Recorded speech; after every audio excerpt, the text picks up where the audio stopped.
What's up, everybody? I am your host, a random intercom voice that demands you kill all of your coworkers, and that is my co-host, a murder-happy boss that will do anything to get home to his family.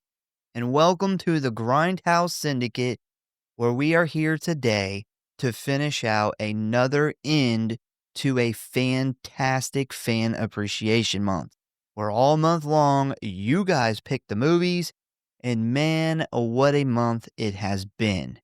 We had some classics, some old and new zombies, crazy alien worms, apparently a lot of Michael Rooker, and we are finally finishing off with some workplace violence, which is a movie that neither one of us had seen before. So today, we are going to talk about the Belko Experiment, which was picked by Horror Movie Madman. So thank you for introducing us to a whole new movie we didn't even know existed. This is rare that we get to cover a movie that neither of us have seen. I had not seen or even heard of this movie before. I don't know if we've covered a movie that neither of us have seen since Trick or Treat. I'm about to say Trick or Treat is the only one that I can think of. Which is mind-blowing now that flew under the radar for so long. Because I remember talking about how, Trick or Treat really in the last 2 or 3 years had blown up. And I kept seeing, these now I know as Sam dolls and stuff at Spirit Halloween. And it started out as one, and then the next year more, and then it ended up having its own wall, and that's why we ended up covering it. We couldn't believe how old the movie was. So it's very rare that we get the chance to cover a movie that one of us hasn't seen, let alone neither of us. Yeah, that was kind of one of the things that made us want to pick it was mentioned to us that it had a lot of kills. We watched the trailer, definitely seemed like it was going to be kind of a fun movie with a lot of kills, and neither one of us had seen it. So why not do an episode on something that we have no idea about? We don't have any kind of connection to it or memories. We're not fond of it, or it doesn't hold a special place in our heart because we've seen it when it came out. It was just, the groundworks for just our opinion of the movie and what we thought about it and everything that goes along with it. It's all fresh. Yeah. Speaking of the trailer, I know when you were talking about when we were trying to pick movies, trying to figure out what our schedule is going to be, and I got a very strong second half of Cabin in the Woods vibe off of the trailer.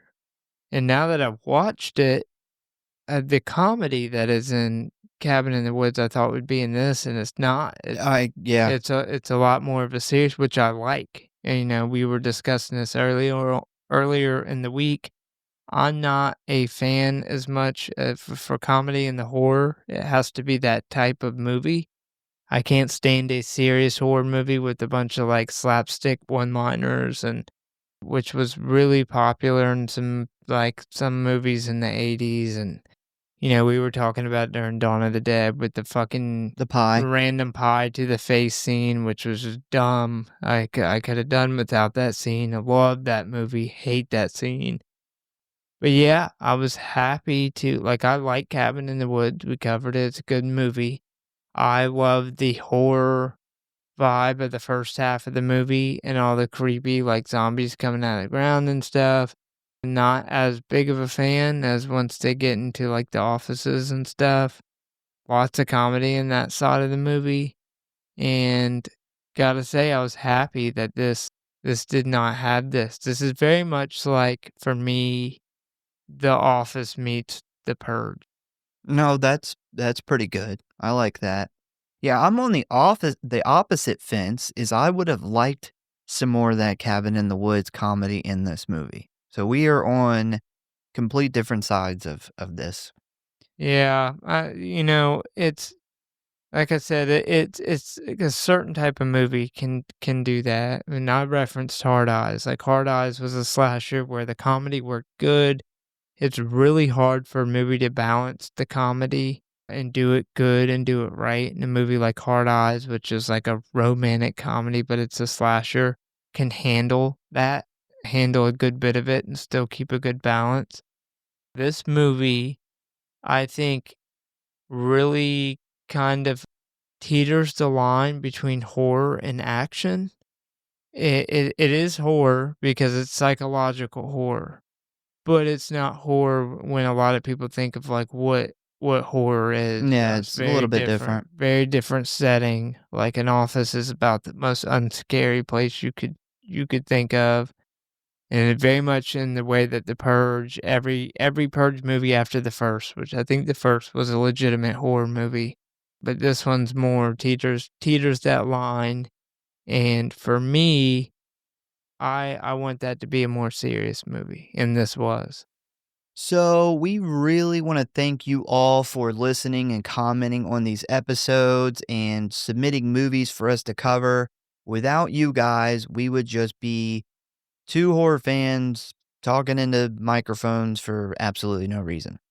Also, if you want a chance to win a free autographed picture of C. Ernst Harth, who was in a ton of shit like 13 Ghosts, Valentine, Scooby-Doo 2, The X-Files, and even Supernatural, all you got to do is head over to his Facebook page or Instagram, give him a like, shoot us a message so we can put your name in the hat. So go and do that, let us know, and kick back and wait to see if you won. It's pretty easy. You can comment on Facebook and let us know. You can send us a Facebook message. You can shoot us an email, a Spotify comment, throw it in a review. A carrier pigeon with a Yeah, decoded message tied to its leg. if you can get the pigeon to our house, yeah, we'll take that too. So I don't want people out there who may like not have Facebook to think, well, fuck, I can't do that. I watch on YouTube or something. But yeah, just let us know. And we are also with those autographed pictures. We are gonna throw a little bit of extras in there. Yeah, definitely. I have a really awesome find that I came across when we were out at the store a few nights ago. I haven't announced what it's going to be, but it is a movie. It's actually a bunch of movies, a bunch of good movies. And somebody is going to not only win that signature, but they're going to win all these movies too. And we'll sign that too if you want us to. Yeah. Oh, and some stickers. I won't put out too much out there, but as y'all know, we have so many stickers we could wallpaper a fucking house in them. So Just about. Yeah, the story behind these movies is, we were looking through some stuff and we came across this thing and I started reading it out loud and we were both immediately like, wow, these are some banger movies. I can't believe that they're all packaged together. yeah, as a big time physical media collector, when I first started collecting, when it was just DVDs, I loved these things because I could check off multiple movies at once. Now I can't hardly walk into Walmart and ever find a movie I don't have unless it's new. But I hate these things now because now I've gotten so into it's a lot about the collectability, and I love the box sets and these that don't have their own cases. It's always like one okay or good movie with a bunch of shitty movies, or they'll throw like 20 just shit movies you've never heard Yeah. of together. So I've grown to hate these things. And when you started reading off the movies, and I was like reading them off at the same time as you were, like from the bottom up, and we were like, holy shit. Like This is the these best one I've movies ever are, seen. yeah, a bunch of bangers. Every movie on there is a good movie. A lot of them are movies we've covered. Yeah. So, yeah. Now, with that being said, are you ready to dive into the Belko Experiment? I'm as ready as I am for a day at the office. All right, let's do it. Hello, boys and ghouls. If you want to stay up to date on what's going on with the show, talk about or submit your movie requests, or just say die, then I got good news for you. You can always find us at one of our social media accounts or our official website at Grindhouse.Horror.Pod.com, Facecrook at the Grindhouse Syndicate Horror Podcast, Instascam at grindhousesyndicate.horror.pod, and many gore, which you can always find links for in the show notes as always. And you know what I always say, the morgue, the merrier. So please subscribe or follow for alerts on new episodes. Now, back to the show, kiddies. Frights, camera, action. And if you really love us and don't want us to be murdered by a coworker, Cokehead. coworkers, give us a review. The Belko Experiment is a 2016 American action horror film directed by Greg McLeans and written by James Gunn, who also co-produced the film with Peter Safran. A lot of James Gunn this May. It's weird. Another James Gunn movie. Half of our fan appreciation has been James Gunn. Yeah. James Gunn and Michael Rooker. Yep. Seems to be the monthly theme. It was produced by MGM, Safran Company, and Troll Court Entertainment. It had a budget of $5 million and a box office of $11.1 million. And it stars John Gallagher Jr., Michael Rooker, John C. McGinley, Tony Goldwyn, and David Dastmalchian, which we recently covered James Gunn's Sliver, where we learned that he and Michael Rooker became really good friends, which led to Gunn hiring Rooker for a lot of his films. And here we are again, just 10 years later after that movie, and he's still putting Michael Rooker in his movies. Yeah, super cool. If I remember right, on the special features for Slither, they didn't know each other, and Michael Rooker was like, apparently James Gunn really wanted him to play this character, kind of wrote it for him and sent it to him, and Michael Rooker was like, if this guy believes in me that bad to where he'd write a character around me and he wants me for this character that bad, like, I'm in. Yeah. I'll fucking do it. So the film follows 80 foreigners, mainly Americans, working abroad for a company named Belco Industries in Bogota, Colombia. One day, after they arrive at work, they are locked inside the building and a mysterious voice announces that if the employees do not start killing each other, they will be killed themselves. James Gunn began writing the film around 2007 after waking up from a dream of an office building being enclosed in metal walls and hearing a voice instruct employees to kill each other. So 2007, this would have been right around, a little bit right after Sliver, when he wrote this. Yeah, and a couple years after his script that ended up not being used for 13 Ghosts, which is next week's movie. Yeah. So a lot of James Gunn connection here. The film was greenlit soon thereafter, and plans were made for it to be filmed in Sao Paulo, Brazil, with Gunn directing. However, Gunn turned down the opportunity to direct because he was getting a divorce around that time, which we seen in the behind the scenes of Slither, that he was actually married to Jenna Fisher from The Office, so I guess this would be the end of their relationship. Weird how everything forgot that he was married to Pam. It was weird. It's everything's tying back to the beginning of Fan Appreciation Month. It was totally unplanned. So, despite him not wanting to direct it, he began talking to MGM Studios, where he was still given full creative control of the film.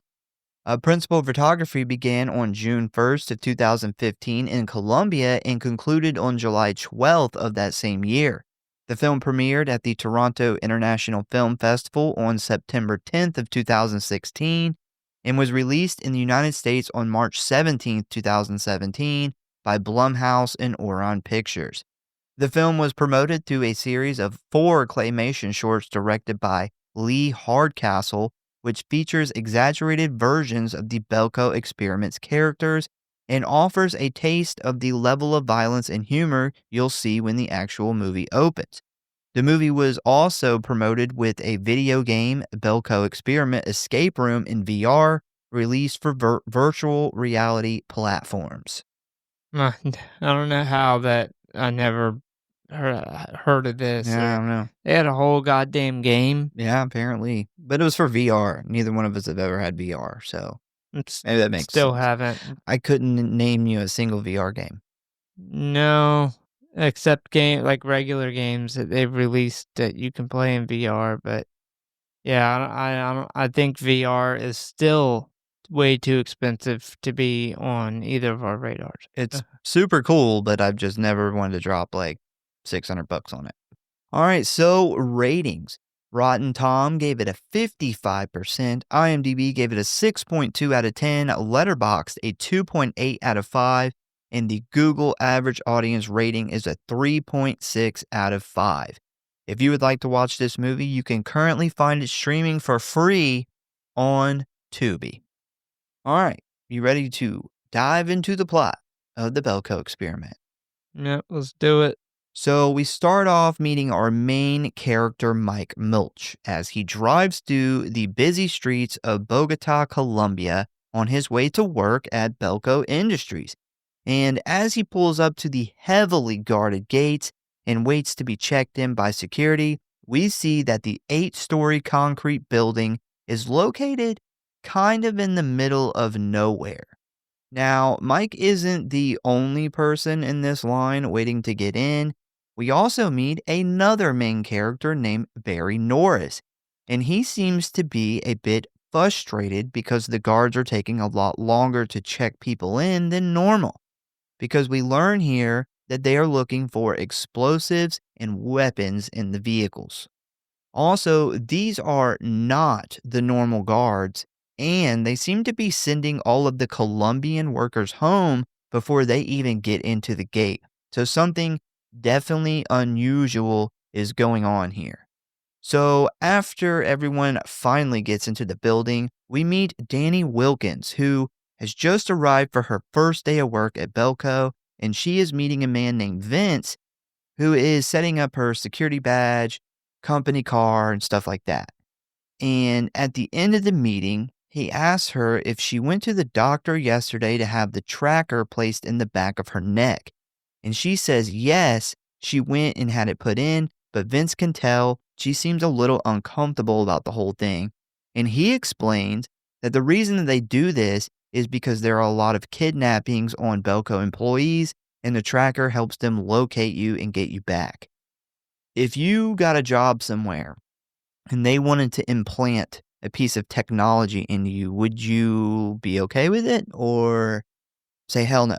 I think you know me well enough to know that I would never let a company put something in me. I don't know what the dollar amount that they would have to pay me for me to let them implant a chip or anything like that inside of me, but it would have to be an astronomical amount. I'm not gonna say there's no amount because I'm just not gonna lie to people like that. If somebody paid me like $1 million a year, I'd probably let them put a chip in me. Yeah, that would be, mostly a big no for me to literally have something. It would have to be something that I could remove easily. I don't want to have something especially inserted into my brain. Like if I maybe would be a little more on board if you were like, we're going to put it in like your fucking calf, your calf muscle or your fucking shoulder is a lot better. But my brain, my neck and my brain is totally off limits. That's a no-go. I think it's in their neck. Here, it's like it's not in their brain, but it's like in their neck at the bottom of the base of their brain. Yeah, no, that's a no. That's a no for me. Would you do it for $1 million a year? No. A job offer. I don't Somebody think said so. we'll pay you right now $1 million a year, but you got to get this chip put in your neck. Yeah, I don't think I would do the neck. Like I said, I'd be down for like the shoulder, the arm, the leg, the thigh, my ass cheek, whatever. I don't think I would do the neck though. I'm just gonna use the kid excuse. I do for my kids. No, well. Make sure they never got to work again. So after that, we then jump back over to Mike, who visits another coworker who is also his girlfriend. And her name is Leandra. And we see here that Leandra has a bit of an issue with another coworker named Wendell Dukes. who sits across from her office, who is absolutely obsessed with her despite her continuously telling him to fuck off. Now, I feel like I just asked you this question, but did you recognize the guy who plays Mike? I'll give you a hint. He was in another movie we recently covered, and I asked you the same question. No, but Mike, The main yeah, character Mike. no. So, I mean, he looks familiar, but I can't pinpoint what I know him from. he is John Gallagher Jr., who was in 10 Cloverfield Lane and also the killer in Hush. Ah, Yeah, same guy. yeah, the Killer and Hush, man. That's a weird one. That makes sense now because I remember Mike Flanagan talking about how he was like the fucking nicest guy ever. Yeah. So he wanted him to play that part just because it was just the complete opposite of what he would ever normally play. Yeah, when you think of the tattooed up like killer from Hush and then this guy, completely different universes. So that's a testament to his acting. Apparently, he had auditioned for another James Gunn movie years before. James Gunn ended up not picking him for that movie, but he said that it was one of the best auditions he had ever seen, and he actually made the director cast this guy.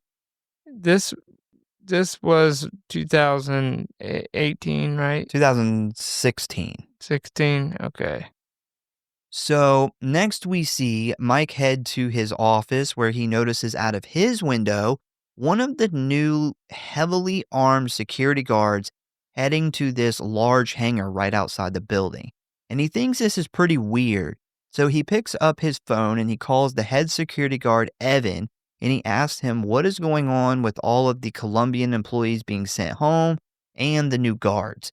Evan then says that he isn't sure exactly what is going on, but he will look into it. And before he can even finish his sentence, the conversation gets interrupted by a loud intercom announcement that plays through the whole building.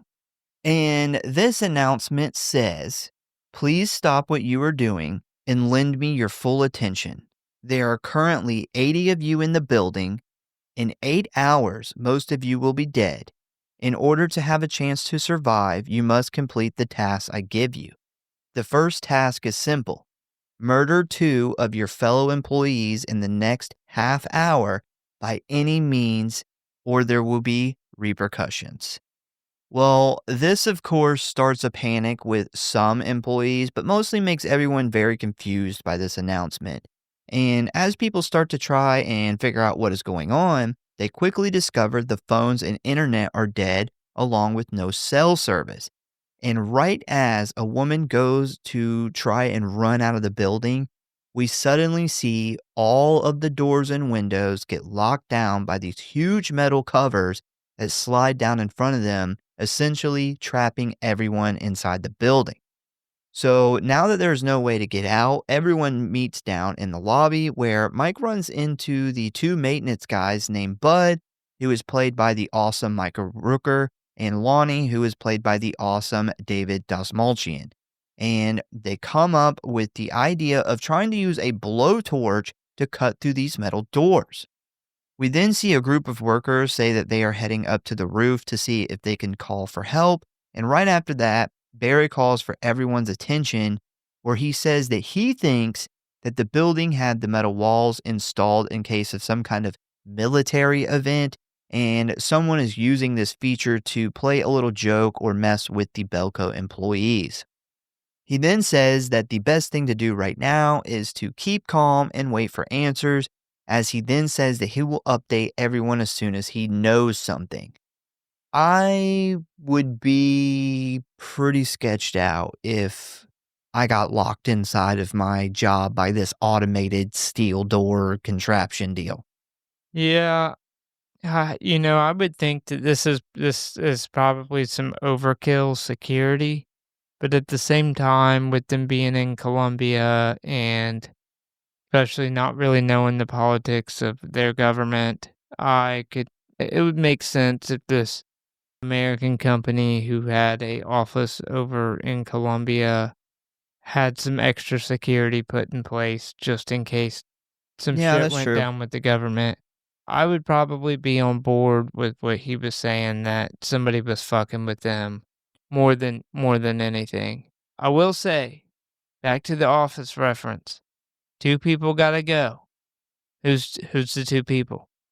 I'm thinking Phyllis and Meredith Oh, you're taking it like to the to the cast of Office. that show. Yeah. Oh, yeah. Phyllis and Meredith gotta I don't know if you remember Meredith, the old Meredith redheaded whore. Meredith and Stanley. Stanley, I thought about Stanley too. He's so negative, He man. is. He's like Eeyore, but he's got a Yeah. bad heart, and I probably forgot gonna about die that. anyway. But so is Phyllis, and Meredith's just gross. So Or Toby. all I can do is imagine Dwight and Michael Scott like going back and forth about who's gonna get killed first. I would love And to Dwight, see. just his conspiracy theory on whenever the doors close and the announcement comes over, and him being like, I knew it. Yeah, I would love to see an episode of them in this situation. Yeah. It'd be fantastic. Yeah, when I was thinking about that, I was like, man, this would be a great crossover episode of The Office. So we then jump over to the maintenance guys who are using the blowtorch on one of the metal walls. And after a few minutes of trying to burn a hole in it, they realize that not only can the torch not cut through the wall, but it's not even able to get it hot, which means this has to be some kind of special metal that neither one of these guys has ever seen or heard of before. Tungsten, maybe? I have no idea. I know, No like, idea. I know, like, the tips to the MIG welder would be made out of tungsten, because they don't melt very easy. They have very, very high melting temperature. But as far as like retention on heat, I don't know. I don't know if this could be tungsten, another metal I don't know, or just a fake metal that they made up for this movie. I would say that whatever it is, it was probably extremely expensive to put all this on this building. Yeah. Like massively expensive. I don't know if there is a metal out there that could not heat up at all with a direct contact with with a acetylene torch. Yeah, I don't 'Cause know. I'm pretty sure that's what they're using in the movies, an acetylene cutting torch, and they burn really hot. So what happens next is very important. So Mike and Leandra walk over to Barry and Wendell, and Mike says that he doesn't think this is some kind of joke because they have no cell signal and the walls seem to be made for keeping people in and not so much out. And we see Barry kind of immediately take some kind of offense to this suggestion. It's kind of like, oh, so despite me being like the big boss, you think you know more about what's going on than me. It's kind of the attitude he gives Mike. So Barry is like, oh, so you just want to pick out some people to kill. Like, is that it? And of course, Mike's like, no, that's not what I mean at all. But Barry quickly shuts him down and basically tells him that he is just overreacting. And this scene is important because, one, it sets the stage for Barry's sudden dislike of Mike. And two, we see that Wendell is basically Barry's like sidekick. And both of those are going to come into play throughout the rest of this movie. Yeah, and Wendell also really wants to sexually assault Leandra.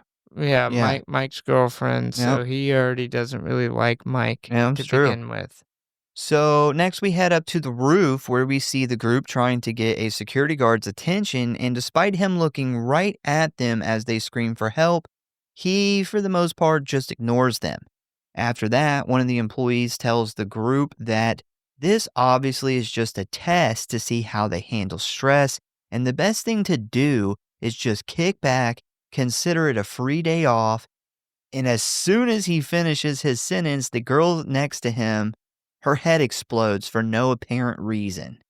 We then head back down to the lobby where we then see 3 more employees' heads explode, and at first, everyone runs off in different directions, believing someone has started shooting a gun. But after a bit of silence, Barry and Mike make their way to one of the bodies where it is discovered that the dead man wasn't shot in the head. his skull exploded from the inside. And this is where Mike puts two and two together and realizes that it must be the trackers that were placed in their heads in case of kidnappings. And that is the reason why the Colombian employees were sent home, because they never got the implants. Yeah, I just want to start by saying the first, which I put in here, headshot in my notes because I didn't got that far in the movie yet. But yeah, the first head explosion was fucking awesome. It was awesome. It was what really made it awesome was how surprising it was. Mm-hmm. That's what I love about like a first watch on a movie when something like this happens, because this literally took me by 100% surprise. I was like, holy shit. And then the practical effects on the guy's Yeah. exploded head whenever they start poking around in his head and realize that it was actually blown up from the inside. Phenomenal job. Shout Yeah. out to the special effects team on that. Yeah, when they actually grab a little chunk of the back of his hairline and kind of move it out of the way and look down into his skull. Looks great. Yeah, fucking awesome. So once Mike figures this out, he immediately takes off to a break room with Leandra chasing behind him. And once he makes it there, he grabs a box cutter and attempts to cut his implant out. But before he can finish, the intercom turns on and says, "Michael Milch, you have 10 seconds to cease and desist or we will activate your implant." And as he digs his fingertips into his bloody scalp, he can't quite get a hold of it.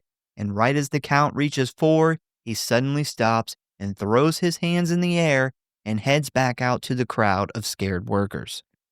And afterwards, Leandra tries to clean him up a little bit and grabs some ice for the wound. And while she's in the break room, she gets approached by Wendell, who accuses her of sending him mixed messages because he believes that Leandra has been flirting with him this whole time while dating Mike.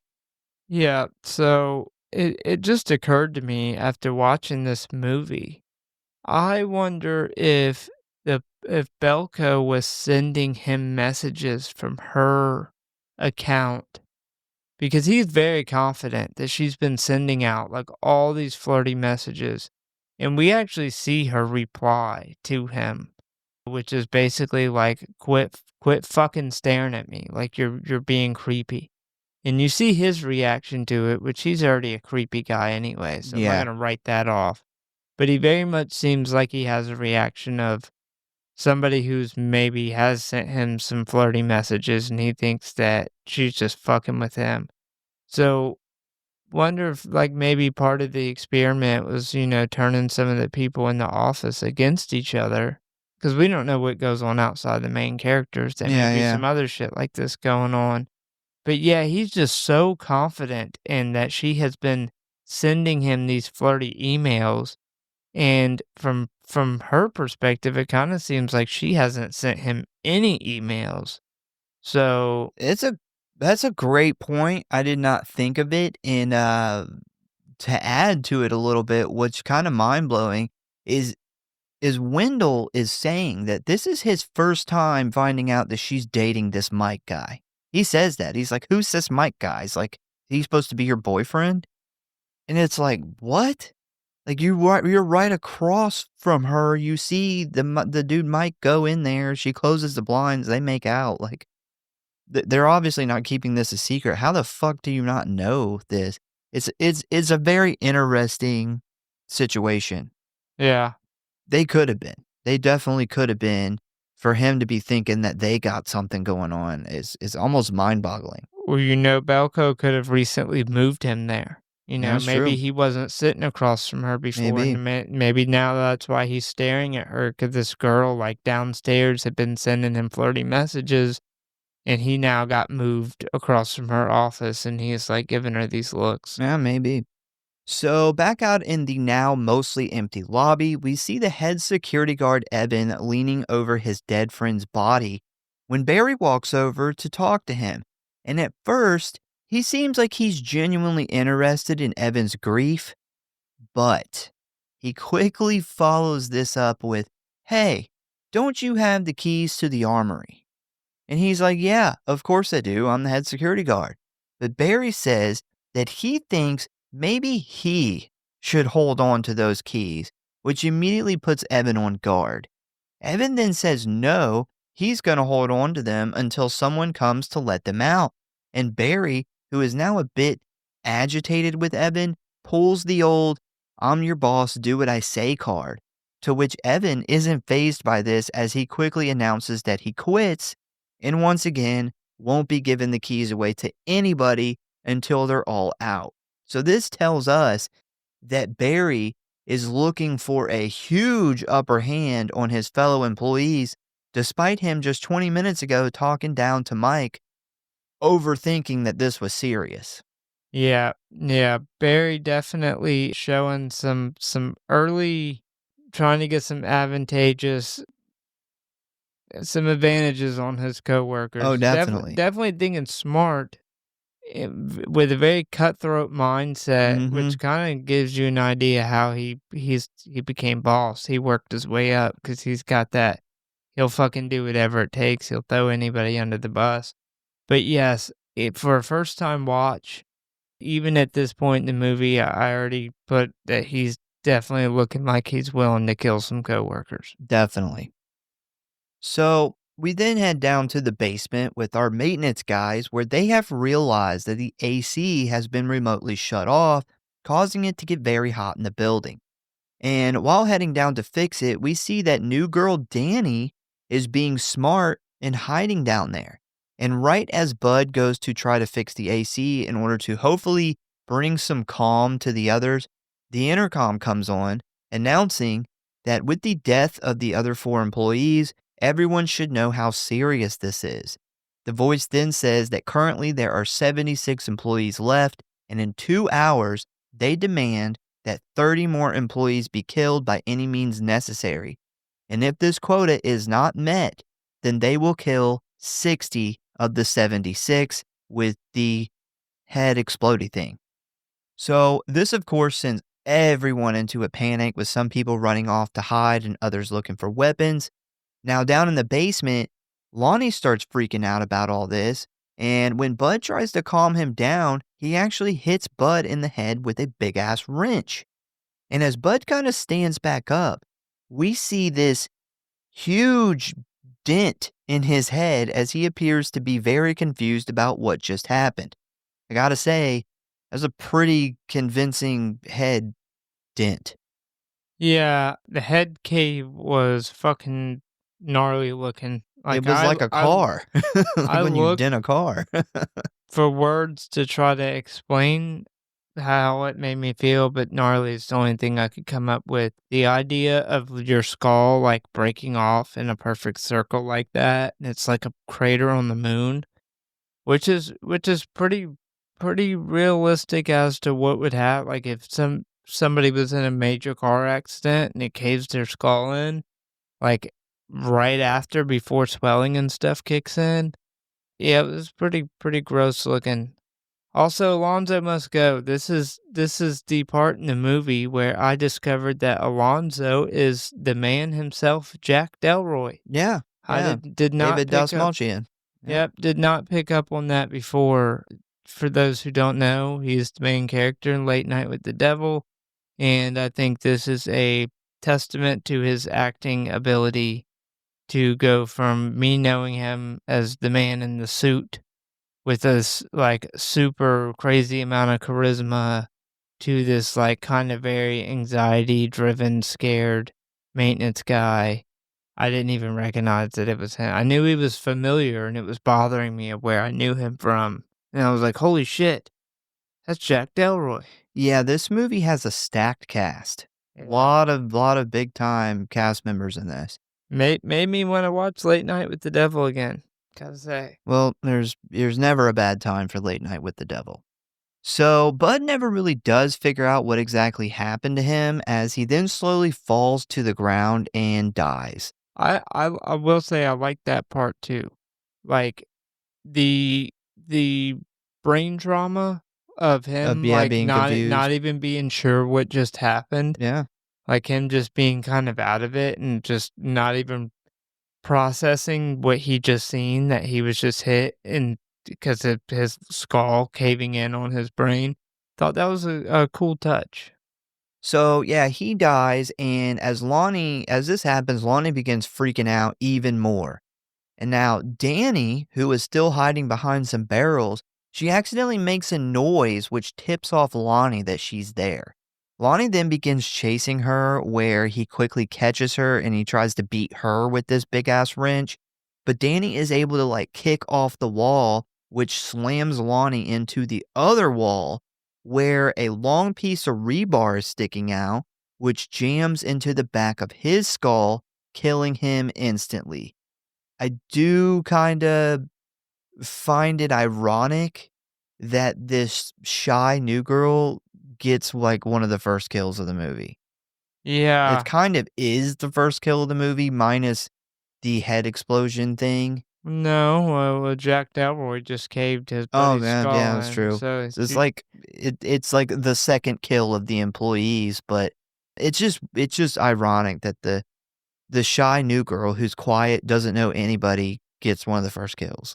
yeah, I was bummed to see Jack Delroy go, but also happy as his character, because he was totally gonna murder her right Oh, for after. sure, yeah. Like, he just freaked out and accidentally killed his friend, and then was gonna murder this girl he doesn't even know with a wrench Yeah. just to get out of trouble. Yeah, after Like, he literally just freaked out that they said on the intercom, like, that "We're gonna make you kill people," and he was like, "Oh my god, they're gonna make us kill people," and then he kills 2 people. yeah, Well, tries to kill 2 people. yeah, he was the first to become a murderer in the Yeah, whole thing. The guy who was, like, the most freaked out over yeah. the whole situation. So, back in the break room, Barry calms everyone down where he explains that he doesn't want to just start picking people out to die, but they should discuss their options, which means we need to start picking people out to die. It's like the only option you have. Yeah, yeah, and my thought was the exact thought that Mike has on this, which is, if we pick out 30 people to die, you think they're just gonna let us walk Yeah. out of here? Like, they're just gonna call 30 more, 20 more, whatever it is. They're not just gonna let us live. And Barry's excuse of it buying us more time, like, murdering 30 people to buy yourself some more time to think, is pretty pretty awful way to talk yourself into killing 30 people. Well, you killing 30 innocent people to buy yourself the most 2 hours, really fucking cold. That is a really cold thing to do. Yeah. I could see maybe being like, if we kill one person, we'll get 2 hours, that being a little more manageable, but god, 30 people?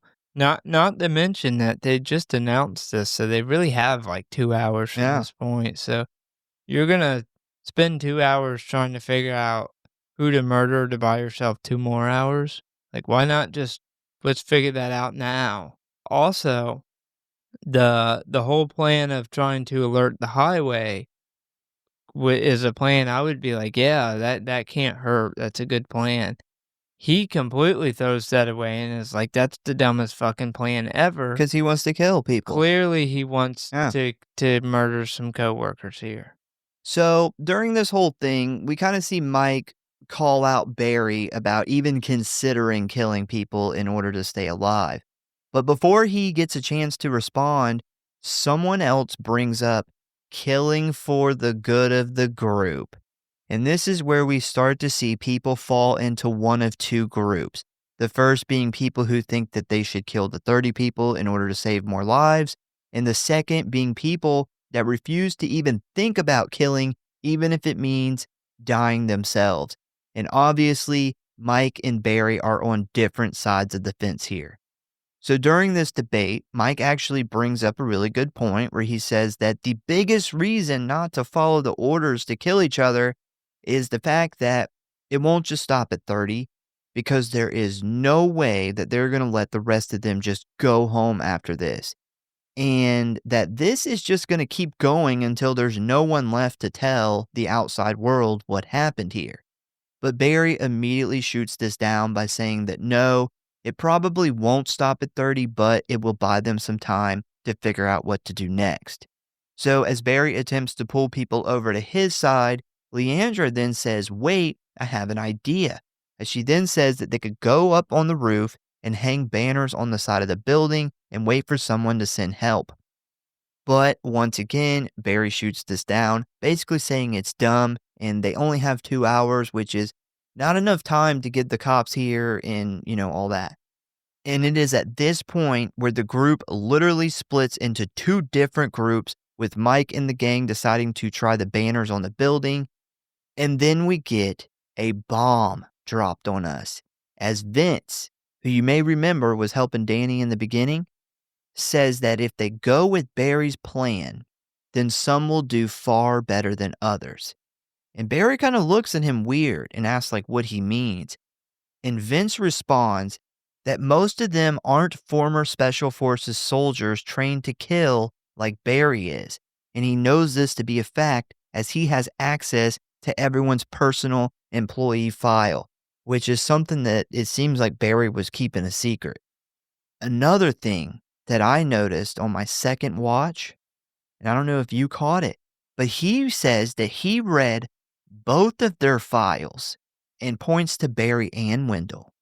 So Barry and Wendell are both former Special Forces people. No, I didn't catch the part with Wendell being former Special Forces. Yeah, so that makes also sense why they have both the same mind frame. Well, they both team up too. And they're both teaming up. Yeah. Right off the bat.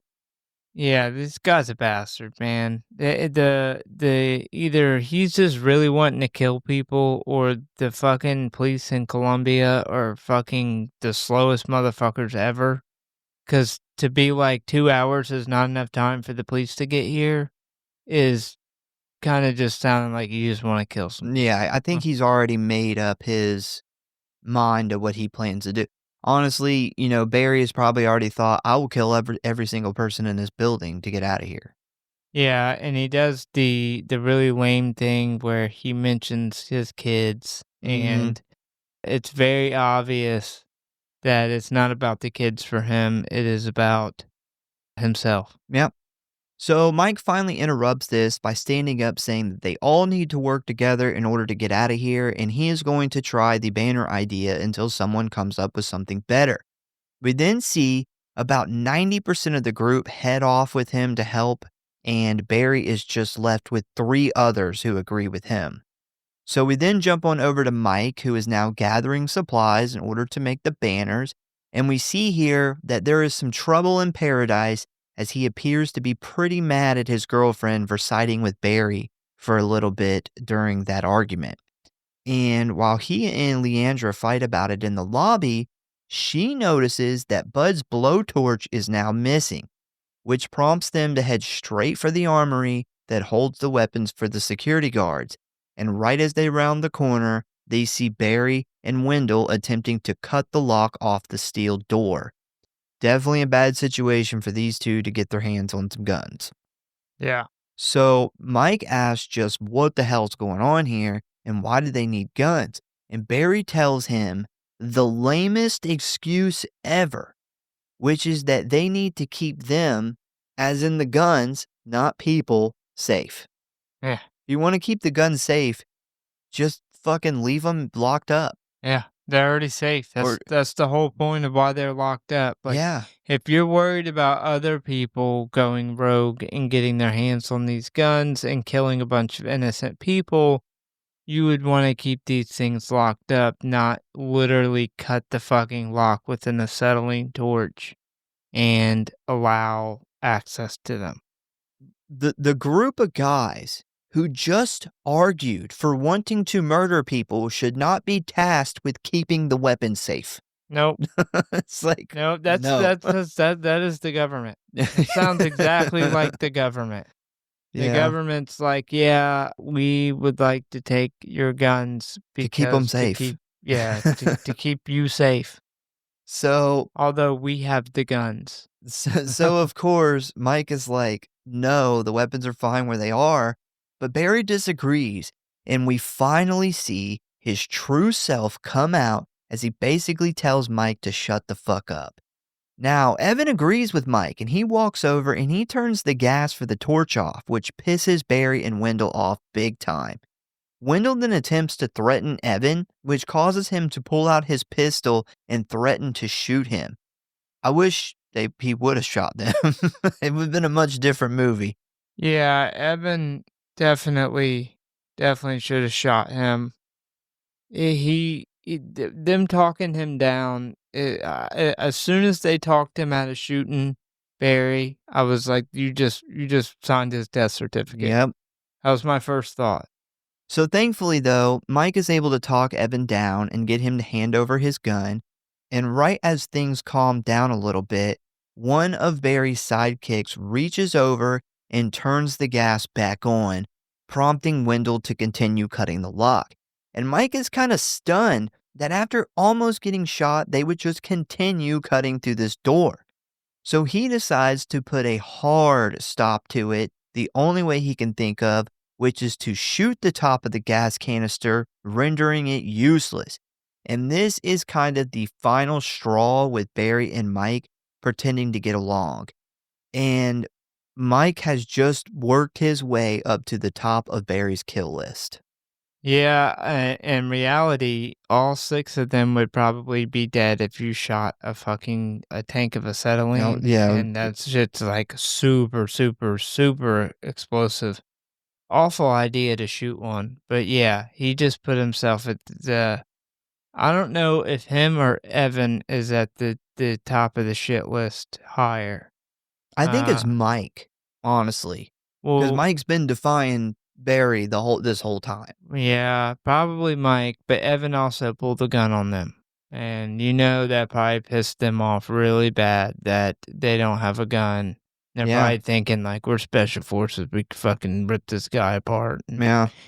So next we see the group finish up the banners and head to the roof to put them out. And right as they throw the first one over the side of the building, 2 heavily armed guards run over and begin firing rounds at them, hitting one guy in the hand.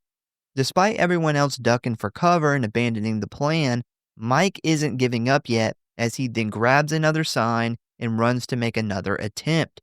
But right before he makes it to the edge of the building, the loudspeaker then cuts on and says, "Cease and desist with the signs, or the offender's implants will be activated, killing them," which causes Vince to have to run over and pull Mike away from the roof and hold him in a bear hug until he calms down. We then see the group head downstairs while Mike, Leandra, and Evan hang out up top, and Mike explains his theory that this is all one big human experiment, and that's what this building was designed for. And after a bit of conversation about that, they then head down to join the others when suddenly they get ambushed by Barry and a now bigger gang who hits Mike in the head with the fire extinguisher and takes the gun.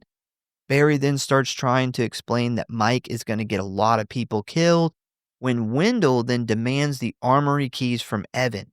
A now very frustrated Evan slams the keys on the ground before being stabbed in the chest by Wendell. And what does creepy-ass Wendell do next, you may ask? He, of course, takes Leandra hostage because he probably wants to rape her, I assume. Yeah, over being called a pervert. And nothing screams you're a pervert like getting mad to the point of murdering a girl and taking her hostage. A girl that you're stalking over being called a pervert. Yeah, essentially. that screams that you're really a pervert. Yeah, it's like somebody who gets called gay and they get so mad. Yeah, they're just like, I'm not fucking gay. Yeah, I'm gonna fight I'll you. show you, ma'am. So now that Mike is unconscious, Evan is bleeding out in the stairwell, and they got the keys. They head straight for the armory and they load up on guns and ammo, which is bad news for everyone else that's not in this little group of psychopaths. Oh, I forgot actually when to bring up, like, when Wendell stabs Evan, like, even Barry's like, what the fuck? Like, Yeah. Wendell's, it seems to be the most unhinged here. Yeah. And he's the most, like, ready to kill everybody. kind of mindset. I think Barry's just more smart about it. Like, Yeah, yeah, from the very beginning, he was the first one to think about the armory yeah. and getting shit locked down, and I think it makes them as a group look really unhinged that he stabbed him, so I think it's more of he's just more calculated. Yeah. Or he just really wanted to kill Evan himself, and he's like, "What the fuck, bro? That was my kill." Yeah, maybe. So, while handing out the guns to all of his cronies, he then announces their plans to Leandra, which is to gather everyone into the lobby, pick out a bunch of people to be executed, and Barry himself is going to shoot them one by one. This is really interesting too when he's passing out the guns to everybody. He gives them each a mag, and then he keeps the rest for himself. And this goes to show you that even now, Barry's planning ahead, Yeah. that he knows that it may come down to just his group being the last ones left, and he's going to make sure that he's the only one with ammo when that time comes. Yep. So once everybody has been gathered into the lobby, including a now conscious Mike, Barry calls for everyone's attention as he demands anybody with children under the age of 18 to step forward. Then anybody over the age of 60 step forward. So basically what he is doing here is he is placing people into categories to decide who is going to be killed. I guess he isn't planning on killing you if you have little kids, but if you're old, you already got to live your life, so time's up, I guess. Yeah, I gotta say, I agree. If you're having to kill 30 people, kill the olds first. I mean, look, I'm just saying, if you're gonna do this, the only true way to pick who dies first, the only unbiased true way, is the people who've lived the longest life have got to live the longest life. I can see the point in it. So you kill the olds first. You got to. So once Barry realizes that there's only 7 old people, which is not even close to 30, I love how mad he gets when he's like, "Fuck." He's like, man, I really thought there was more older people that worked here. And you would think by fair, he would be like, "Okay, now everybody over 60, and then everybody over 55." And he Yeah. would he's probably scared he's going to work down to his age. His own age. So he figures that he's got to go through the crowd and handpick some people to die. And when one man refuses to go with Barry, Wendell doesn't hesitate to shoot him on the spot. Now, when those gunshots go off, Danny, who is still hiding in the basement, hears this and goes to investigate, which is going to become very important here in a minute. Barry then goes and picks out a few more people. Some look familiar to us as side characters, some don't. And of course, his last selection is Mike, his main opposition. Barry then lines them all up at the front of the lobby, yells for everyone to shut up, orders some music to go along with the murder that he's about to do. I love how it's like mariachi type music. I also love how, like, nobody's saying a word because they've already told them, like, the next person that speaks is going to get shot. But everybody's crying, and he gets so mad. He's like, "Everybody shut up, stop crying." Yeah. Like, quit being upset that I'm murdering you. Just accept it. You're pissing me off. So after taking a brief pause, Barry then walks up behind his fellow employees and begins shooting them execution style in the back of the head. And right as he starts this, we see Danny open the basement door and peek around the corner where she witnesses the death of 2 people, prompting her to come up with a plan.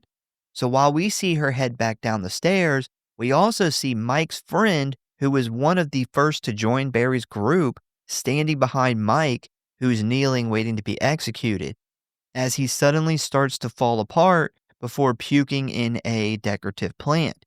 Mike then sees this as an opportunity and starts begging for his friend to hand him the gun, but this asshole must really want to gargle Barry's balls in his mouth later, as he quickly yells to Barry that Mike is asking for his gun. What a fucking snitch. Well, it goes to show how scared of Barry he is. Yeah. Like, he's obviously really fucked up by having to see these people executed to the point where he's throwing up, and I think he's scared to death of Barry because he's, like, immediately like, "Mike's trying to talk me into giving him my gun, and I didn't do it, Barry, I didn't do it." It sounds like a fucking, like, 10-year-old. Yeah. It's like, "Dad, I didn't do it, I didn't do it, I promise." Yeah, one aspect, like, we'll take this guy for an example. The reason he joins Barry's group is because Barry brings up, like, hey, you got kids. Wouldn't you want to see your kids? And he's like, yeah. So he's like, well, join my group. This is the only way we're going to be able to get out of this. But what he doesn't think about is if you do this, you kill all these innocent people. Say you do get to walk out of here and go home. Yeah, you're going to go home and see your family, but are you going to be able to live the rest of your life with this? Now, like, Barry and Wendell, yeah. Yes, but I don't I think. think he's the only one in the group that he legitimately is like, he probably would never go home the same person. Oh, Like, oh his yeah. kids would never know the dad that they had before that went down. Like, No, he you'd would have probably end up killing yourself like a Yeah, year from now. he would have some severe issues. And he's the only one of the group that really seems like he is humanized and actually is bothered by this. But I also think that he realizes he got himself in over his head, and now he's petrified of Barry because he threw his once friend under the bus. And almost like the way they wrote the line was almost very childlike. Yeah. Like, he's trying to talk me into giving him my gun, and I didn't do it, Barry, I promise I didn't do it. Like, it's literally like a kid that's like, you know, "My brother's trying to talk me into saying a cuss word. I didn't do it, Dad. I promise I didn't do it." Like, very childlike. So he tells Barry this, and Barry is too busy murdering people to care. And he tells this guy basically, good for you. Now you get to kill Mike. And right as this dude points the gun at the back of Mike's head, Danny flips the breaker, shutting off all the lights and making it pitch black in the lobby, which prompts everyone to jump up and take off running in different directions. And Barry's group then starts randomly firing into the direction of the crowd, which does actually kill some people. So next we see everybody's running through this building, and this place obviously has a bunch of emergency lighting, so the rest of the rooms are nowhere near as dark as the lobby. And the reason that this is important is because we see Barry's group kind of just chasing after everyone, shooting whoever they come across. And thanks to Danny, this leaves an opening for the rest of the workers to fight back, where we even see Vince and another small group of people attack one of Barry's guys, beating him badly and taking his gun. We also see Mike attack another one in a stairwell, where while he holds him in a headlock from behind, another woman kills the man by stabbing him in the chest with a butcher knife. After that, we jump on over to Leandra, who has been separated from Mike and the rest of the employees, where we see that she has been tracked down by one of Barry's gang. And this seems to be the right in the nick of time, because we then hear the loudspeaker come on and the voice announce that they've only killed 29 people and have 2 minutes remaining to kill one more. I love how the first one of Barry's group that gets tackled and loses his gun, the one who gets kicked to death, he tries the old, "I was just doing what I was told" excuse. Yeah. When he was clearly enjoying Yes. murdering these people. It reminded me of, like, every SS officer Yep. that got caught, like, after the war. They all tried to play the, "I was just doing Just what I was following told." orders, yeah. Yeah, although they were clearly enjoying and knew what they were doing was super fucked up. We then see Leandra remove one of those like paper cutter blades, which I haven't seen anyone killed with one of those since the faculty. Yeah, I feel like It's been a long time. yeah, they don't come out very often. We've gotten 3 times more cheese grater kills than we've gotten Oh, no, of you're this. talking about the electric turkey carver. Oh, yeah, the electric turkey carver. I'm sorry, I cheese grater, I'm thinking of Evil Dead Rise, which was Yeah. fucking awesome cheese grater. That's actually on the back of my steelbook, is the bloody cheese grater. But, yeah, I'm talking about the turkey carver. Turkey carver. So, now that she basically has a fucking machete, she then hides and waits for her chance to get a jump on this asshole who is trying to shoot her before the 2 minutes are up. And he then comes around the corner where he spots the tip of her shoe where she's hiding behind a cubicle wall. And right as he thinks that he's got the jump on her, she reveals that she set a trap for him as she chops the back of his leg, causing him to fall to the floor. And right as he goes to grab his gun, she then chops his hand, and this is where he realizes that he is fucked as he then begins crying and begging for his life. The nerve of this dude running around, shooting people who were begging for their lives, which he didn't give a fuck about, and now he is expecting mercy. And the second one, he begs her Yeah. not to kill him, and like right back to that SS officer reference, like literally he was tracking down this pretty small female that he was gonna murder, and now he's like, oh no, I was just following orders. Like, no, you were enjoying this a little too much. So we then see Leandra standing over top of him, holding the blade above her head, about to strike, when suddenly this dipshit's tears tug at her heartstrings as we see her lower the blade and says she's not going to hurt him. Boo. I literally wrote that in my notes, boo. Leandra, you fucking suck. Yeah.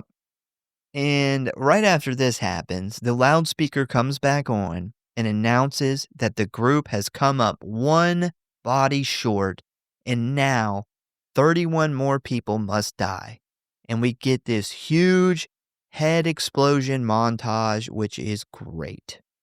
You know what bothers me about Leandra not killing him even more is that she knew that they were one short, and Yeah. that 30 people were about to die. What was it? 30 people 31. initially, so they were gonna kill, what, 60? So, yeah, 31 people, innocent people, mostly, and most of them will be innocent, are about to die to spare this cocksucker's fucking life. Knowing he's Like, probably going to die anyway, yeah, which he does. even if I had reservations of killing him, I would have no problem killing him knowing it was gonna spare 31 innocent people's lives after he was just tracking me down to murder me. I'd be like, sorry, man, I'm just doing what the intercom voice told me. Yeah, just following orders. following orders. The fucking cafeterias, when we get this montage that you're about to talk about, the fucking cafeteria scene, the cinematography in that, when they're, like, looking over the guy's shoulder, the, like, stoner guy, and you literally realize how many of these cafeteria tables people are hiding under because you just see blood splattering across the fucking aisle. Thought that was one of the, if not coolest cinematography shots in the whole movie. That is that's literally what I was waiting to talk about. It is one of my favorite scenes in the movie where, there's just, like 20 tables lined up, and you just start seeing pink mist pop out from underneath the table, and the tables will kind of pop up every time it happens. Kind of reminds me of the whack-a-mole, where it just keeps randomly happening. Yeah, it's great. I love that you don't know, like, there's some people hiding under the tables, but you don't realize how many people are stashed out in this cafeteria hiding for their life. It's like fucking Columbine.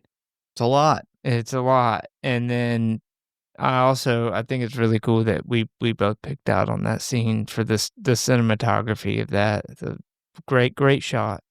So after that, the loudspeaker comes back on and says that whoever has killed the most people will be allowed to live. Barry has 11 kills, Wendell has 7 kills, Vince 1 kill, and Danny 1 kill. and they have 1 hour to win their freedom. So I got 2 things here.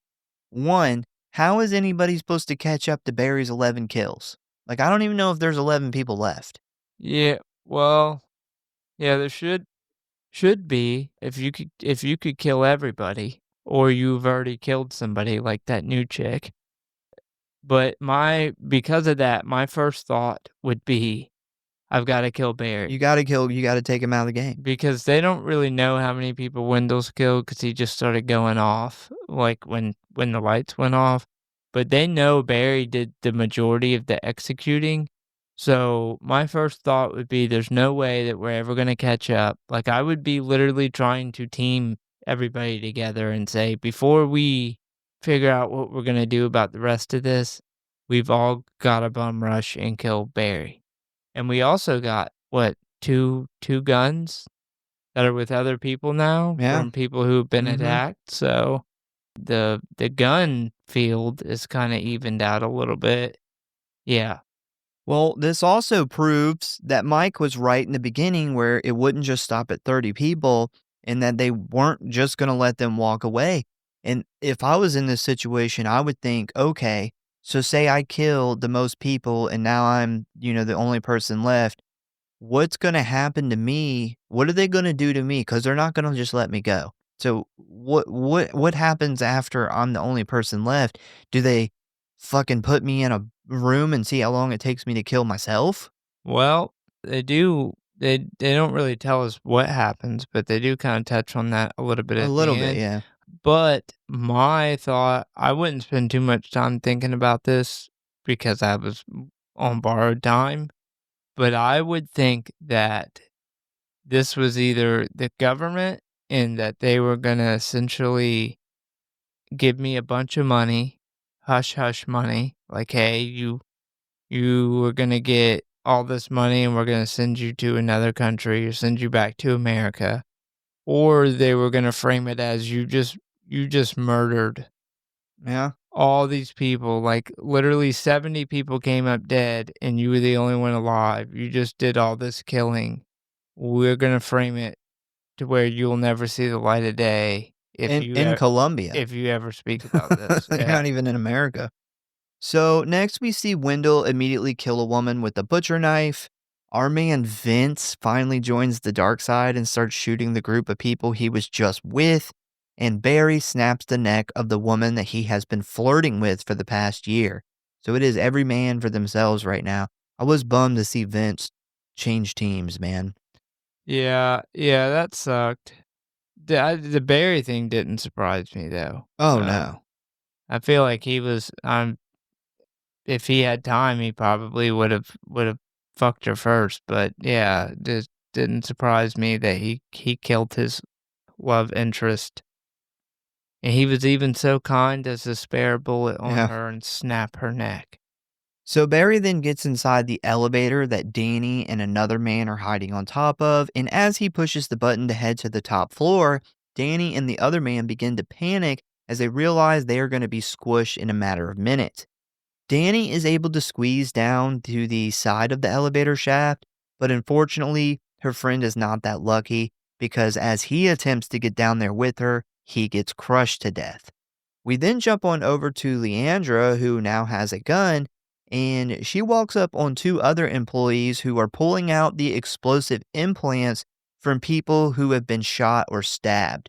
Because basically, these are little tiny grenades. I don't know how they plan on setting them off, but, it's an idea. Yeah, I wouldn't think that this would work at all. You don't have any way to detonate them.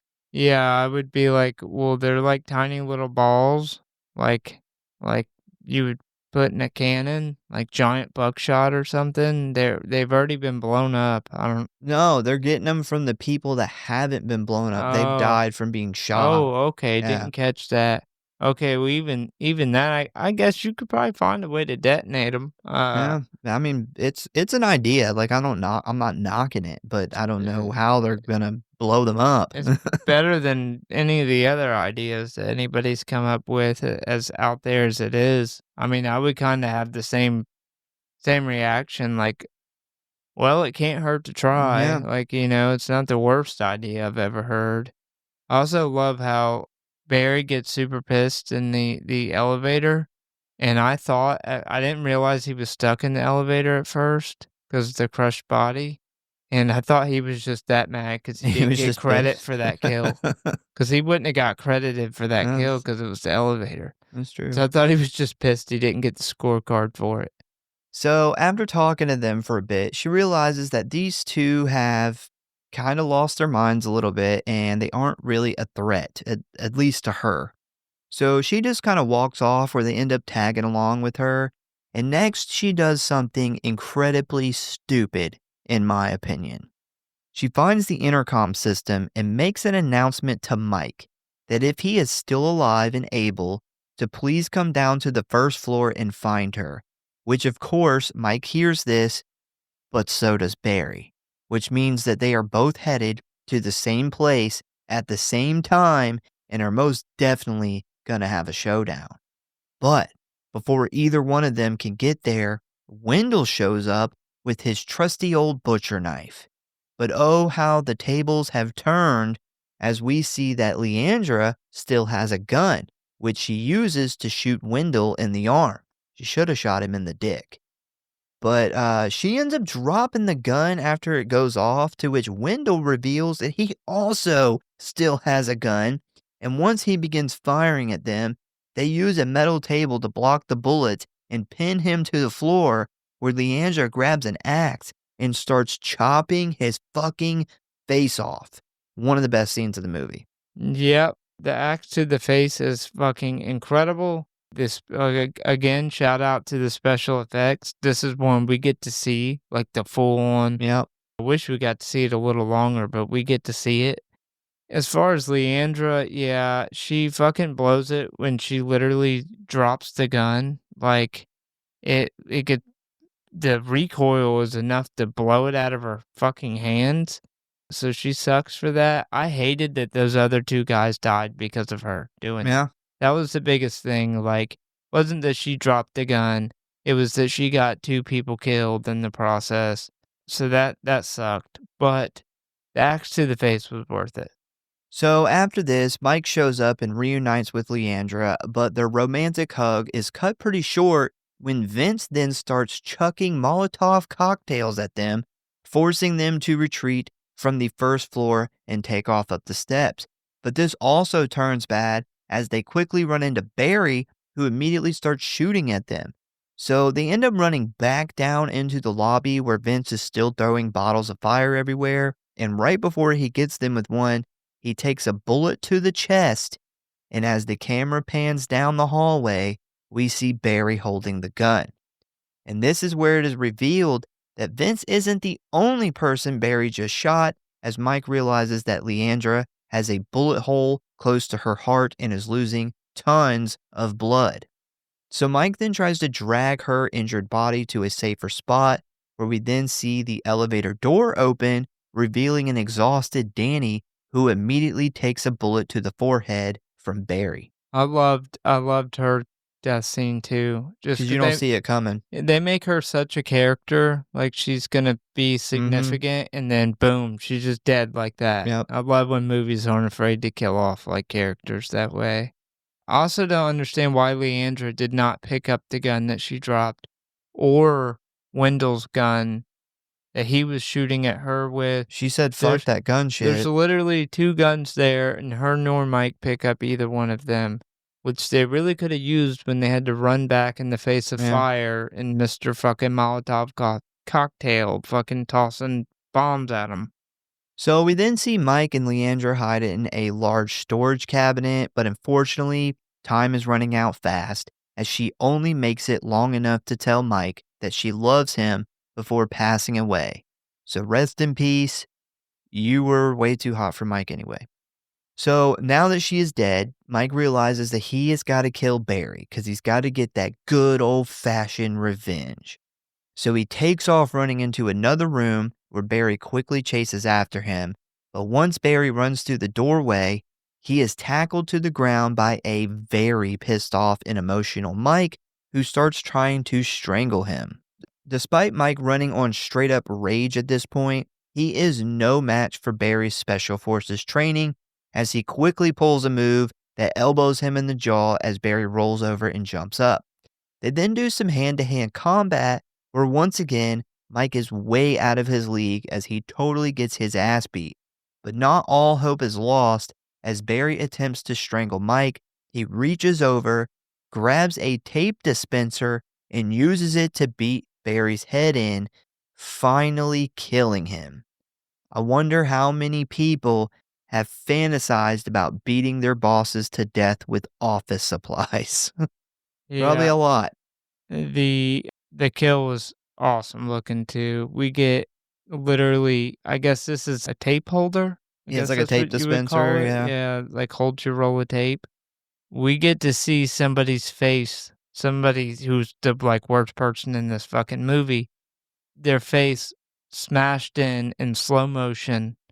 And once again, the practical effects for this were incredible. I will say that they did lose a little bit of points for me for not showing the final hit because they make this big show of it. Like they got the back shot of him, like he's holding the dispenser way up in the air and he comes down for the final hit. And then it goes to the next scene. And I'm like, just show us the final hit. Yeah, yeah, we do get, I think it does show 2. We get 2 or 3 It's of like the 2 or hits, 3, yeah. and they looked great. He was clearly before that final hit, like that last hit that they show, he was pretty done. His face was caved. I do think it was really cool with the cinematography, how they set up this final showdown with a Belco presentation, literally like shining on them from the projector the whole time this is Yeah, yeah. going on. Because if you really pay close attention to the actual presentation, like, it's kinda just some really generic bullshit, which we find out this company is just they talk about it earlier in the movie, they're like, "This whole thing might be a ruse." Forgot who's talking about it, but she's like, "They don't ever seem to care about our work." It was Like, Mike. yeah, Yeah. when our work gets behind, like, they don't ever seem to give a fuck, there's never any repercussions, like, we don't even know what we actually do for work. Like, we just work in this office and they give us tasks and that's we there's never repercussions. And if you watch this presentation, you watch it and it seems really professional, but you never get an idea of like what this company is really about. Yeah. And I thought that was really cool that they set up the final showdown for that. So now that Barry is dead, there are no more employees left in the building, automatically making Mike the winner. We then see the metal covers on the doors and windows open as the intercom comes back on and congratulates him as being the last remaining employee of Belco Industries. Next, we see 2 armed guards walk into the building and grab Mike by the arms, escorting him out of the building and into the old rusty hangar next door, where he is immediately approached by an older white dude who Mike recognizes as the voice on the intercom. So once Mike realizes who this dude is, he grabs his shirt and he begins yelling "why" repeatedly until the 2 guards pull him away.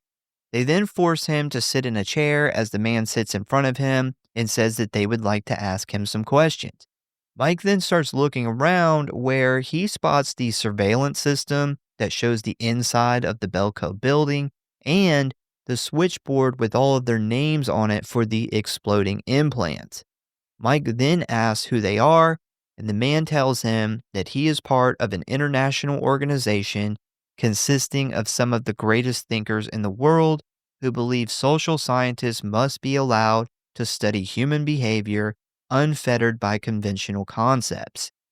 Did you notice that over half of his face had been like burned a long time ago? I did notice that his Like, face was burnt. like was he like a former Belko Experiment survivor or something? There had to be a reason that his face was burnt. That had to have something to do with this experiment that they're doing. Like And maybe, yeah, an experiment was ran on him. yeah, that's what I'm Maybe thinking. he Like, was a scientist running these yeah, experiments and something went wrong. that's what I'm thinking. He had Uh, something to do with the, with these experiments.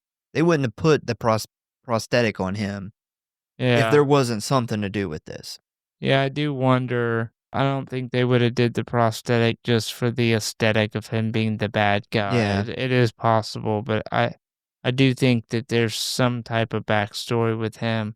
I do think it's really interesting that this is the same scientific theories that the Nazis had, which they believed, testing on live subjects, no matter how cruel it was okay. Necessary. It was Yeah. beneficial, and the Japanese did it as well. Yeah. They would do these awful tests, and a lot of what we use in some of the stuff we have today came from those tests. Yeah. Like, a good example is fire retardant suits. We never had any, like, fireproof suits or anything before the Nazis did tests setting people on fire, literally burning them alive, testing it. Yeah, there was that, like, Japanese, like, Unit 22 or whatever that did a lot of tests on people, and that is what we base a lot of, like, reattaching people's limbs, Yeah. because that unit used to, like, sew people together and shit, and try to sew 2 heads onto shit, and, like, all kind like, if you've never looked at that, look at that shit, because it is, like, what nightmares are made of. Yeah, we learned a lot of, like, amputation and reattachment stuff from those experiments. Yeah. We actually, and it's really fucked up, but it was declassified years later, but a lot of the scientists who took place in those experiments for the Japanese and the Nazis were essentially given passes and were never prosecuted for their information, for Yeah. their work. They literally traded the information that they gained from doing these awful tests that we would never be able to do because of how cruel they are, and they were all charges were dropped. Some of them were even given jobs in, like, NASA and made citizens. So this dude then follows this up with the fact that they have learned an incredible amount about the human mind and behavior since they started these experiments. And Mike then quickly asks why they need to know all this, and the man responds by saying that maybe one day this will lead to a better built world, but he doesn't really know and he doesn't really care. He is simply interested in the data that they are gathering. And we can see here that the man isn't really interested in filling Mike in on why they are doing this, as he quickly changes the subject, telling Mike all he has to do is answer a few questions and they will let him go. He then asks Mike what emotion best describes how he feels in this moment, and the look on Mike's face is pure confusion. Probably because these people just had, like, over 70 people slaughtered and are now asking, like, a questionnaire, which tells us they've done this many times. Yeah, that was interesting that he said he didn't really care, like, if it made the world better, maybe it will, and it brings back the question, like, obviously, the scientists who were in on this are doing it for, actual research, but how much do the people in charge really believe that from a science perspective, or how much do they just like watching people tortured and Yeah. killed? It's true. So Mike then asks another question, but the man shuts this down immediately and says, "You are here to answer our questions, not the other way around." But Mike then says that if they have all of these cameras and they've been watching them the whole time, then they surely must have seen him pick up those explosive implants. And it is at this point where the man becomes really quiet because he obviously didn't know about that. He kind of looks over at the other guy like, "Why didn't you tell me that?" I wonder if he had to go take like a shit or something and he had the other guy watch the video monitor, but that guy totally did like a half-ass job and didn't see Mike grab the explosives. Yeah, I don't know. Like there's something up there. There's some kind of weird, because he looks at the other guy like, "You didn't tell me he got explosives." It's a lethal shit. It's like, "Dude, I got shit. It's like the end of the experiment, but I gotta go. You've got to watch this." Maybe they hated that guy. Maybe. Maybe he was just an asshole boss. Could be. Maybe this is how his face got burned up. Somebody else who survived the Belko experiment tried Yeah. to blow him up. So, after a brief pause, the man then asks where the explosives are now, and Mike leans in close with a smug look on his face and says, "On you, you fucking piece of shit," as he then informs him that he slipped them into the guard's pockets and this guy's jacket when he first got into the hangar. And as the man goes to check his jacket, Mike jumps up and flips every switch on his own, immediately blowing up the guards, grabbing a gun, shooting the other two men, effectively killing the people responsible for the Belco massacre that just took place. Mike, who is now covered in blood, exhausted and injured, walks out of the hangar where he stops to look at a beautiful sunset as he drops the gun. And as the camera zooms out, we start to see him on another monitor, on a wall of monitors that all have different Belko experiments taking place in different locations. We then hear a female voice on an intercom say, "End stage 1, commence stage 2. And that is the end of the Belko experiment. Yeah, I thought that I really loved the ending. I really wish we get a little more insight on what stage 2 is about. Yeah. But the fact that they say in the very beginning that Belco specializes in hiring American employees for non-American countries or non-American companies in foreign countries. And they said they were in over 40 countries. And that is the perfect scenario for murdering people because you're only killing, in this case, Americans who are not from there, who don't have any family back there. Like some of them may have family that they moved out there, but for the most part, a lot of those people who work there are not from there. Most of their family don't live there. No connection to the locals. Easy to cover up. Yeah. So there's not a ton of facts on this movie. This movie doesn't have like a huge amount of stuff behind it, but I got a couple. So John Jarrett, who everybody knows as the serial killer Mick Taylor, was originally offered a role in this film. He was supposed to be in this movie, but unfortunately had to turn it down due to scheduling conflicts with the Wolf Creek TV series in 2016, which was filming at the same time. And another interesting fact that goes with that is Greg McLean, the director of this movie, also directed the original Wolf Creek back in 2005. That's why he was going to have him in this movie. Yeah. So in the beginning of the movie, Mike buys a corncob doll from a street merchant that is said to bring good luck. The toy gets passed around over the course of the movie, ultimately ending with Mike, the sole survivor. That is one thing that I didn't really notice until my second watch is a lot of the people, you'll see the little corncob guy, like somebody holding it, and they actually will survive. Like everyone around them will be dead and they'll be like the only ones alive. And Mike ends up getting it from a woman in the staircase. Yeah. Yeah, but that little thing kind of just travels through survivors and, loops its way all the way back around to Mike, who ends up surviving the whole thing. So. Yeah, I didn't know what the fuck that thing was. I knew it had some type of significance because of the lady in the stairwell that's on her knees, like praying and holding it. And that's who he ends up getting it from. But yeah, interesting. Yeah. So during the final fight between Mike and Barry, the employee training video states that Belco has locations in over 40 countries around the world. In the final shot of the film, we see monitors of other Belco experiments. Stage 1 coming to similar ends. There are 165 monitors visible, and more were being added when the screen cut to black. So we know from basically what you were just talking about, the employee video in the very last scene, that there are 165 other Belco experiments going on throughout 40 different countries at this very moment. Yeah.